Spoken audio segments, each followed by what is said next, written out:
Friends, welcome back to another vlog. I hope आप लोग बिल्कुल ठीक ठाक होंगे। एंड आज हमारी ये जो वीडियो हम लोग आज करने वाले हैं, ये बहुत ज़्यादा हाईली रिक्वेस्टेड हमारे टॉपिक्स हैं। ये वो टॉपिक्स हैं जो आपने इतनी ज़्यादा रिक्वेस्ट की थी पिछली वीडियोस को देख के, हमारे कनाडा के सेटलमेंट को देख के, कि भाई आप लोग पहली बात तो ये बताएं कि आप लोगों ने ऑस्ट्रेलिया क्यों छोड़ा फॉर कनाडा, आप लोग कनाडा क्यों शिफ्ट हुए, क्यों मूव हुए, और ऑस्ट्रेलिया को हमेशा के लिए टाटा बाय बाय क्यों कर दिया।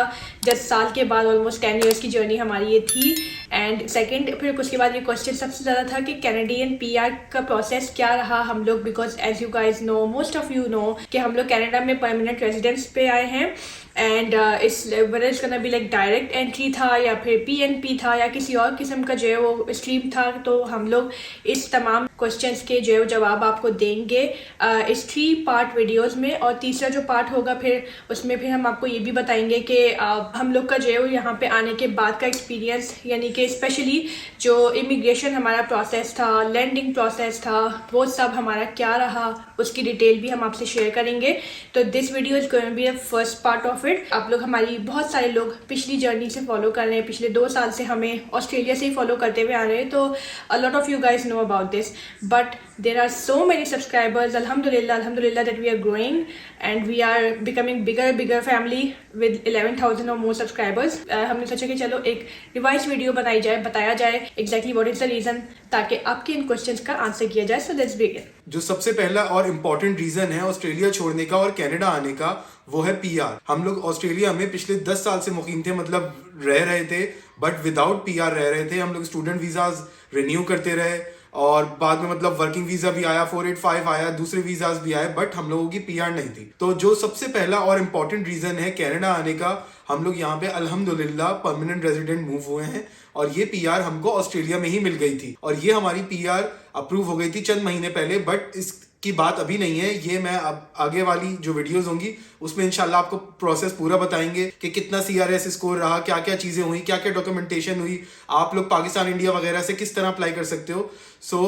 मैं दूसरा रीजन बताता हूँ आपको कि देखो, जब पीआर किसी भी मुल्क की आपके पास नहीं होती, जब हम लोग ऑस्ट्रेलिया गए थे तो मतलब 10 साल पहले, अब आप सब लगा लो कि हमारी एज कितनी होगी उस टाइम पे। उसके बाद हम 10 साल और बड़े हो गए। और पहले जब मैं और सना मतलब ऑस्ट्रेलिया में लैंड हुए थे 2012 में, तो हम लोग नई शादीशुदा कपल थे, मतलब सिर्फ एक कपल थे। उसके बाद जो वो हुआ, हमारा बेटा जो है वो अयान, जैसे आप जो बड़ा वाला है, तो वो 1-2 साल के बाद ही बॉर्न हुआ। और ऑस्ट्रेलिया में जो भी बॉर्न होता है चाइल्ड, तो अगर आप लोग पाकिस्तान इंडिया से जहां से भी बाहर से देख रहे हो, तो ये मैं आपको बता दूं कि जो भी बच्चा वहां पे पैदा होता है तो वहां पे उसको किसी तरह की कोई सहूलत नहीं मिलती। जो आपका वीजे का स्टेटस होता है, स्टूडेंट वीजा या टेम्परेरी वीजा या वर्किंग वीजा, वही उस बच्चे का होता है, या वही आपकी बीवी या शौहर का, हस्बैंड का जो भी होता है, वही वीजा होता है जो प्राइमरी एप्लीकेंट का होता है। अच्छा, दूसरी बात आपको मैं एक और भी बात इसमें क्लियर कर देता हूं कि बहुत सारी लड़कियां ये भी मैसेज कर रही थी, आई डोंट नो कि उनको शायद ये बात नहीं पता होगी या उनके कंसल्टेंट ने उनको गलत गाइड किया होगा। तो एक दफा जाएं और गूगल करें, और जो डिपार्टमेंट की जो वेबसाइट होती है, इमिग्रेशन बॉर्डर प्रोटेक्शन की जो वेबसाइट है, वहां पे जाके देख लें। काफी लोग ही कह रहे थे कि यार आपका तो बच्चा 10 साल का हो जाएगा ऑस्ट्रेलिया में, तो आपको जो है वो इतनी टेंशन की बात नहीं है। टेंशन की बात इसलिए है कि जो है वो जब वो बच्चा 10 साल का ऑस्ट्रेलिया में होता है, हमारा बच्चा 6 महीने के बाद 10 साल का हो रहा था, बट हम उस चीज को लात मार के यहाँ पे आ गए। और उसकी वजह क्या है कि जब वो बच्चा एलिजिबल होता है तो माँ बाप किसी भी कैटेगरी में एलिजिबल नहीं होते, अनलेस कि उनके पास $1,00,000 हो, मतलब पर पर्सन $50,000 उनके पास होना चाहिए, और वो बच्चा उनको स्पॉन्सर उस सूरत में भी नहीं कर सकता। ये मैं नहीं कह रहा अपनी तरफ से, ये गवर्नमेंट की वेबसाइट कहती है। एक दफा जाओ और गूगल कर लो। किसी भी फुद्दू कंसल्टेंट के पास जाने से बेहतर है कि आपके पास थोड़ी सी इंग्लिश की नॉलेज होगी, आप इतने पढ़े लिखे होगे, जो ऑस्ट्रेलिया आए होगे, 10 साल में रह रहे होगे, तो आप ये सब चीजें भी देख सकते हो। तो 2 आपके पास स्ट्रीम होती है, पेरेंट कंट्रीब्यूटरी स्ट्रीम। एक स्ट्रीम तो ऐसी होती है जिसके ऊपर आपको 30 साल का वेटिंग पीरियड है। तो भाई मेरे और सना के पास 30 साल तो थे नहीं इस चीज का इंतजार करने के लिए कि अयान हमें बाद में स्पॉन्सर करे। उसके बाद क्या पता अयान का दिमाग बदल जाए या कुछ भी हो, या हम मर जाए, तो फिर हम लोग मतलब इतना हमारे पास टाइम नहीं था। पहली बात ये। दूसरी बात, जो स्ट्रीम होती है जिसमें 6 साल का एटलीस्ट वेटिंग पीरियड है, जिसमें हमें सिवाय मेडिकेयर के कुछ नहीं मिलता, किसी तरह की कोई गवर्नमेंट सपोर्ट नहीं मिलती, उसकी जो एप्लीकेशन चार्जेस हैं वो है $47,000 पर पर्सन। अगर मैं और सना अप्लाई करते तो ऑलमोस्ट 97,000, मतलब $1,00,000 वो लगता। और अगर अयान जैसे बच्चा अगर आपको स्पॉन्सर कर रहा होता है उस सूरत में, तो उसके लिए आपको कम से कम 15,000 का बॉन्ड रखवाना पड़ता है एक जाके लोकल कम्युनिटी में, और वो आपको स्पॉन्सर करती है बच्चे की बिहाफ पे। मैं नहीं कहता, दोबारा बता रहा हूँ, गवर्नमेंट की वेबसाइट कहती है। तो भाई हमारे पास $1,15,000 भी नहीं थे। अगर इतने होते तो पाकिस्तान में जाके हम एक जो है वो 2-2.5 करोड़ रुपए का घर खरीद लेते और वहां पे कोई कारोबार खरीद कर लेते। तब भी मैं ऑस्ट्रेलिया का वीजा इतना ईगरली जो है वो नहीं लेता, क्योंकि पहली बात तो ये कि मैं और सना स्किल्ड थे, मैंने पाकिस्तान से मास्टर्स किया था, और दूसरी बात ये कि सना भी अल्हम्दुलिल्लाह जो है वो उसने ऑस्ट्रेलिया से बैचलर किया था, ऑस्ट्रेलिया से मास्टर किया था। तो यार हमें जो स्किल्ड लोग होते हैं उनको इन सब फुद्दू वीजा जो $1.5 लाख के बेच रहे होते हैं आप, मतलब ऑस्ट्रेलिया वाले, उसके लिए हमें कोई जरूरत नहीं थी, क्योंकि हमारी यहाँ पे जो पीआर थी उसके मतलब 1% भी नहीं कहूंगा मैं, उतने में ही पीआर अल्हम्दुलिल्लाह अल्लाह ताला ने हमें ग्रांट कर दी। और कनाडा इतना ज्यादा मतलब हार्श नहीं है उस मामलात में जितना ऑस्ट्रेलिया की इमिग्रेशन आजकल हार्श हुई हुई है। और अपने जो पुराने समझ लो पुराने जितने भी लोग पुराने होते जाते हैं उनको तो वो बिल्कुल भी इज्जत नहीं देते। तो भाई अब आप लोग खुद ही देख लो कि मतलब मुझे नहीं पता, मतलब मगर जब से यहाँ पे कनाडा में आए, जितने लोग सुनते हैं ये बात, सबको पता है कि ऑस्ट्रेलिया में इस वक्त इमिग्रेशन को लेके किक किया जा रहा है। और 491 और 489 जैसे फुद्दू वीजा जो है उसमें आपको जो है वो, हमें भी ये था, लोग हमें कहते थे, लिटरली ये कहते थे कि यार मतलब आप रीजनल क्यों नहीं जाते, आप डब्बू क्यों नहीं जाते, जो कि 30,000 आबादी वाला मुल्क वो है। इस वक्त हम मिसिसागा के इलाके में बैठे हुए, जिसकी अपनी ही आबादी टोरंटो की मतलब अलग होगी, मिसिसागा की अपनी ही आबादी 1 मिलियन से ऊपर है। तो सोचो यहाँ पे जॉब्स कितनी होंगी, यहाँ पे काम कितना होगा, यहाँ पे मतलब क्या इकोनॉमी होगी, वर्सेस जो 30,000 आबादी वाला जो है वो एक शहर है। तो बात यह है कि आपकी जो ग्रोथ होती है एज अ फैमिली, अगर आपकी किसी भी मुल्क में पीआर नहीं होती, हम लोग ऑब्वियसली किसी ना किसी रीजन से, पाकिस्तान से, इंडिया से, जहां से भी आते हैं, अपने मुल्क छोड़ के कोई ना कोई बेहतर पासपोर्ट के लिए ही आते हैं। क्योंकि काफी लोग मुझे ऐसे मिलते थे कि वो कहते थे आपने पढ़ा नहीं होगा, ये नहीं होगा। तो यार पहली बात मैं आपको ये बता दूं कि सना ने जो मेन एप्लीकेंट थी हमारी, वो हमेशा से सना थी, और सना के ऊपर कभी भी मतलब कोई प्रेशर नहीं रहा कि वो उसको जॉब उस तरह की करनी है कि पढ़ाई ना हो। उसने जो अपनी डिग्री का टाइम था उससे भी पहले डिग्रीज अपनी फिनिश कर ली और ये तमाम चीजें की, और एक लीगल टैक्स की जॉब की, कोई कैश की जॉब नहीं की कभी भी सना ने, ना मैंने कोई ऐसा वो किया। और जो प्राइमरी एप्लीकेंट था हमारी, मतलब 2 EOIs हमने डाली, एक पहली डाली वो भी खत्म हो गई, और जो दूसरी डाली अब वो भी ऑलमोस्ट खत्म ही हो गई है, सितंबर में खत्म हो गई है। और हमें तीसरी EOI कोई डालने का इस वक्त वो नहीं है, क्योंकि उसके लिए जो है वो दोबारा आइट्स करो, दोबारा PTE दो, दोबारा नाती दो, ये दो वो दो। तो भाई अब हमारी ना उम्र है और ना हमारे अंदर सकत है ये दोबारा चीजें रिवाइज करने की। तो बहुत सारे लोग ये भी पूछते हैं कि आप लोग दोबारा ऑस्ट्रेलिया आने का सोच रहे हैं।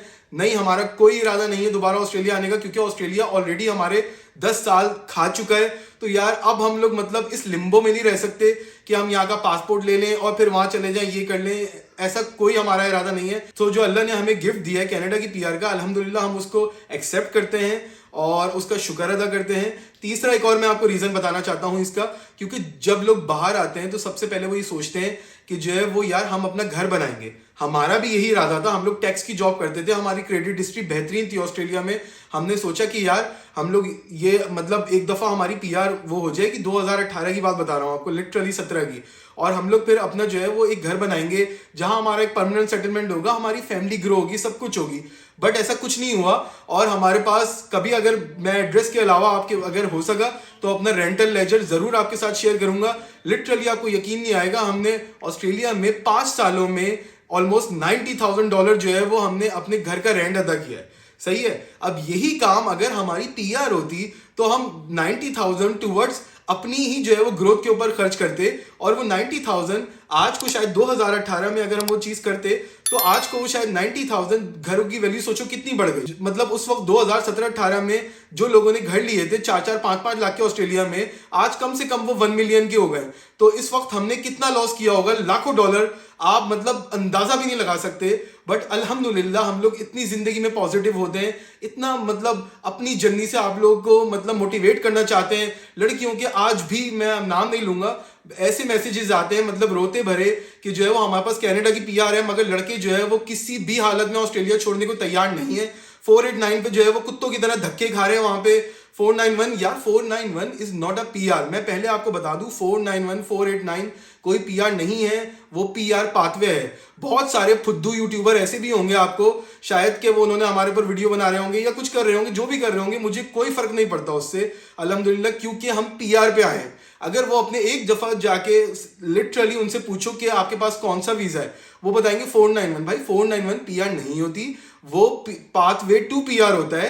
पहले आपको उसके लिए मतलब 491 को पहले करने के लिए आपको मतलब बहुत सारी चीजें मीट करनी पड़ती हैं, और उसके बाद आप अगर एलिजिबल होते हैं तो फिर आप पीआर अप्लाई करने के लिए काबिल होते हैं। उसके बाद आपको जो है वो सिटीजनशिप में 3-4 साल, 8 साल, 10 साल लगते हैं। हम इस वक्त और कनाडा में जो है वो अल्हम्दुलिल्लाह पीआर स्टेटस में, अगले 3 साल के बाद इंशाअल्लाह ताला अगर हमारी जिंदगी रही तो हम लोग तमाम फैमिली कनाडा के जो है वो सिटीजन बन जाएंगे, हमारे पास पासपोर्ट आ जाएगा। तो अब आप खुद बता लो, मतलब खुद जो है वो अपने दिल से सोच के बताओ कि क्या हम जो है वो किसी भी ऐसे टेम्परेरी वीजास के पीछे भागते जो हमें हमारी इस वक्त पीआर से या सिटीजनशिप से या फैमिली ग्रोथ से या घर खरीदने से या आगे बच्चे करने से या और दूसरी चीजें या अपने माँ बाप को बुलाने से अपने बहन भाइयों को स्पॉन्सर नहीं कर सकते। ऑस्ट्रेलिया में अगर आप अपने माँ बाप को स्पॉन्सर करना चाहते हैं तो आपको एक फैमिली बैलेंस टेस्ट पास करना पड़ता है। शायद आपको पता ही होगा जो ऑस्ट्रेलिया से मुझे देख रहे हैं कि आपके अगर 3 बहन भाई हैं तो 2 लोग आपको या तो पीआर पे होने चाहिए, किसी भी टेम्परेरी वीजास पे नहीं होने चाहिए, और तीसरा फिर आप जो है वो मतलब कोई भी अगर हो कहीं पे भी रह रहे हो तो डजंट मैटर। सो अगर आप एज कम्पेयर टू कनाडा की बात करें तो कनाडा में अपने माँ बाप के लिए मतलब बहुत सारे वीजा स्ट्रीम्स है, जैसे कि सुपर वीजा है जिसमें उनको 10 साल का वीजा मिल जाता है, जिसमें आपको थोड़े बहुत मेडिकल के चार्जेस जो है वो अपनी जेब से बेयर करने पड़ते हैं, but is not a big deal. इसी तरह आपने अपने बहन भाइयों को भी स्पॉन्सर कर सकते हैं, जिसके लिए मतलब 15 पॉइंट्स आपको जो है वो मिलते हैं। डजंट मैटर कि आप किस स्टेट में रहते हैं। अगर मेरा भाई मुझे स्पॉन्सर करना चाहता ऑस्ट्रेलिया में रह के, तो उसको किसी रीजनल जो है वो जगह पे मूव होना पड़ता 491 के लिए, उसके लिए, जो कि मैं मतलब जरूरी नहीं है कि उसको वो उसने अपना घर लिया हुआ है या वो अपनी जॉब करता है या उसका एक सोशल सर्किल है कि मैं उसको बोलूं कि नहीं यार तुम ये चीजें छोड़ के और तुम वहां जाओ और ये करो। यार जरूरत नहीं है हमें किसी की लाइफ डिस्टर्ब करके और ये सब चीजें करने के लिए। एक बहुत ही छोटी चीज जो हमारा एक बेसिक राइट बनता है एक तरह से, इन मुल्कों में पैसा खर्च करके हम लोग रह रहे होते हैं, इनको पैसा देके मतलब डबल पैसे देते हैं हम। एक तो जो है वो टैक्स के पैसे इनको देते हैं जो हम जॉब कर रहे होते हैं, उसके बाद हम स्टूडेंट वीजा की फीस देते हैं, जो वीजा फीस होती है 2 चीजें, उसके बाद जो डिग्री की फीस होती है, कॉलेज की फीस 3 चीजें, उसके बाद जो हमने मेडिकल लिया होता है 10-15 हज़ार डॉलर का एज अ फैमिली, बूपा या मेडी बैंक या जो भी होता है वो चौथी चीजें, मतलब किस, और फिर उसके बाद स्कूल की फीसें, ग्रोसरी और खाना पीना, रेंटल मैं नहीं लगाऊंगा क्योंकि वो तो आप दुनिया में कहीं पे भी रह रहे हो, डजंट मैटर, कोई फर्क नहीं पड़ता। बट हम इन मुल्कों में इसलिए ही जो है वो मूव होते हैं कि कल को जो है वो हमारी फैमिली की ग्रोथ होगी, हम अच्छा जो है वो लाइफस्टाइल होगा, एक परमानेंट माहौल होगा, बार बार मतलब किकिंग नहीं हो रही होगी कि इस शहर से उस शहर चले जाओ, उस शहर से इस शहर चले जाओ, आज कोई ये स्ट्रीम है कल को वो लिस्ट आ गई। यार हम लोग इस चीज से लिटरली टायर्ड हो गए थे। कभी कभी हमारे लड़ाई झगड़े भी होने लगते थे, मतलब कि यार कुछ, क्योंकि हमें जहां भी जिस महफिल में जाते थे, जिसके घर में जाते थे ऑस्ट्रेलिया में, वहां ये बात होती थी, होती है और आई थिंक होती रहेगी, क्योंकि आई डोंट नो कि ये चीज कब क्लियर होगी। मैं आप लोगों के लिए दुआ करता हूं कि ये चीज शायद हो जाए, बट मुझे फिलहाल फ्यूचर तक कोई आसार नहीं आ रहे कि जो है वो ऑस्ट्रेलिया में ये चीजें बेहतर होती हुई नजर आ रही। सो जहां तक बात आई कनाडा के विंटर्स की, मतलब सर्दी की, तो यहाँ पे मतलब या फिर दुनिया में, पूरी दुनिया में लोगों ने इसको बहुत ज्यादा ओवर हाइप किया हुआ है। मतलब कनाडा अंडररेटेड है।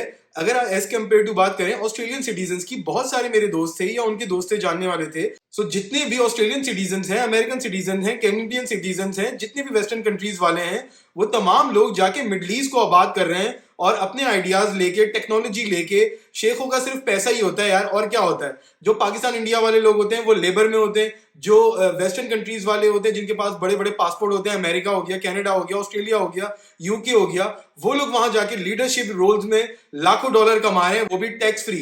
तो मतलब वो तो ये नहीं बोलते कि वहां पे +50 हो जाता है, +55 हो जाता है, तो यहाँ पे अगर -20 हो जाता है और ये हमें जो है वो यहाँ का पासपोर्ट भी दे देते हैं, हमारी फैमिली को जो है वो एक सेफ इन्वायरमेंट भी दे देते हैं, अच्छा जो है वो माहौल भी दे देते हैं बेनिफिट्स के साथ, तो यार इसमें कोई बड़ी बात नहीं है। मतलब इसको बहुत ज्यादा हाइप करने की जरूरत नहीं है ऑस्ट्रेलिया वालों को कि जो है वो नहीं हमें तो वहां नहीं जाएंगे तो वहां तो ये हो जाता है। बट कल को अगर आप वहां, अगर अच्छी अपॉर्चुनिटी आपको अगर यूएई में मिल रही होगी कि 1 लाख दिरहम आपकी सैलरी हो रही होगी, जिसमें घर, गाड़ी और अच्छी बीवी भी आपको दे रहे होंगे, मेरे पास तो वैसे अच्छी बीवी है, कोई मसला नहीं है, तो अगर आपको ऐसी चीजें मिल रही होंगी तो आप क्यों नहीं जाओगे? अगर मुझे ऐसी चीजें, अगर कैनेडियन जो है वो सिटीजन हो के अगर कल को मुझे अच्छी ग्रोथ या सना को कोई ऐसी अच्छी ग्रोथ किसी और मुल्क में मिलेगी, सो हम लोग जरूर इसको ट्राई करेंगे और अपनी ग्रोथ के लिए, अपनी फैमिली ग्रोथ के लिए जरूर ऐसी चीजें ट्राई करेंगे। मतलब ये कोई एक ही मुल्क नहीं रह गया दुनिया के अंदर, ऑस्ट्रेलिया, कि वहीं पे हम आपको अपने आप को मतलब पीस के रखें और बुढ़े हो जाएं और हमें कुछ भी ना मिले। सो दुबई में जैसे हम लोग जाते हैं तो आप जो है वो वहां पे एसी वाली गाड़ियों में, एसी वाले मॉल्स में, एसी वाले घर में रहते हैं।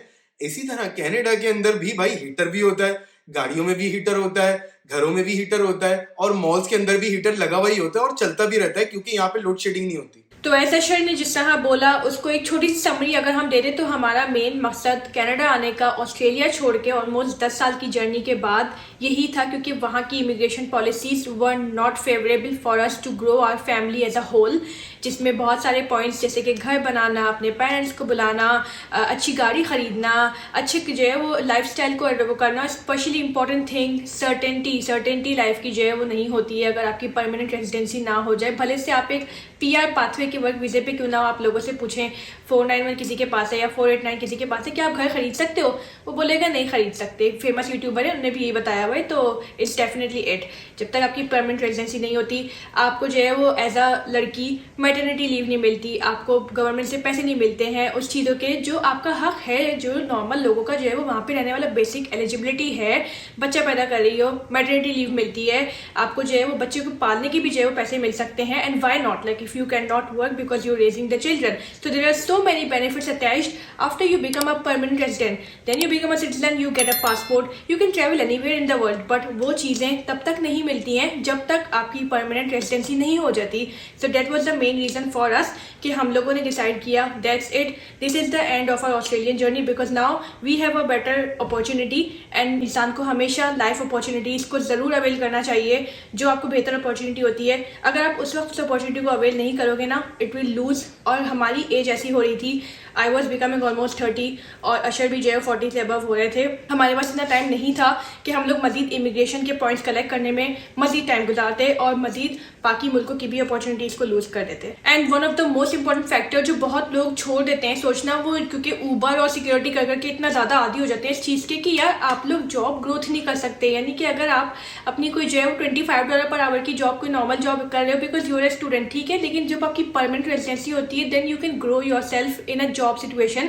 क्योंकि आप जब भी कोई इंटरव्यू दोगे या जब भी आप किसी जॉब के लिए अप्लाई करोगे in Australia, most of the jobs require you to have permanent residency or citizenship to apply for a higher level job। जो अच्छी जॉब्स होती हैं, जो आपको अच्छी सैलरी देगी, बेटर आपको रिम्यूनरेशन पैकेज देगी, तो वो आपको बहुत कम मिलता है unless you are a permanent resident। yes, बहुत सारे लोग ऐसे आएंगे अभी भी कि बोलेंगे कि मेरी तो बहुत अच्छी जॉब है। yes, you have a job but I can guarantee that majority of the people cannot grow because उनकी जॉब रिक्वायरमेंट जो होती है वो PR की they cannot fulfill that और उसकी वजह से उनकी ग्रोथ कई सालों तक नहीं हो पाती। सच में आपको ये बहुत एक दिल में लग जाने वाली बात बताती हूँ कि जब कोविड आया था, पेंडेमिक 2 साल का इतना बड़ा पेंडेमिक रहा, जॉब्स की इतनी कमी रही, मसले मसाइल रहे, तो जो लोग बिल्कुल अपनी उन कंपनीज में, यानी फॉर एग्जाम्पल मैं अपनी कंपनी की बात करूँ, मेरी कंपनी में एक दिन पहले भी जो लड़की PR या सिटीजन आई थी उसको जॉब कीपर मिला, बट मुझे जॉब कीपर नहीं मिला because I was not a permanent resident. और ये बहुत बड़ा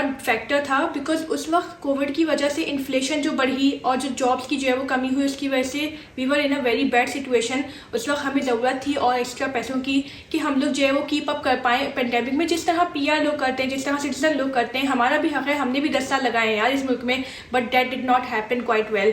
तो इसलिए it just doesn't make sense. ये बहुत सारे ऐसे फैक्टर्स जो हमने आपको बताए हैं, ये जो है वो काउंट करते हैं हमारे उस डिसीजन में जो हमने किया कि well if we have a Canadian PR now, let's move ahead, let's go. और इस मुल्क ने हमें वैल्यू दी है, इस मुल्क ने हमें इज्जत दी है।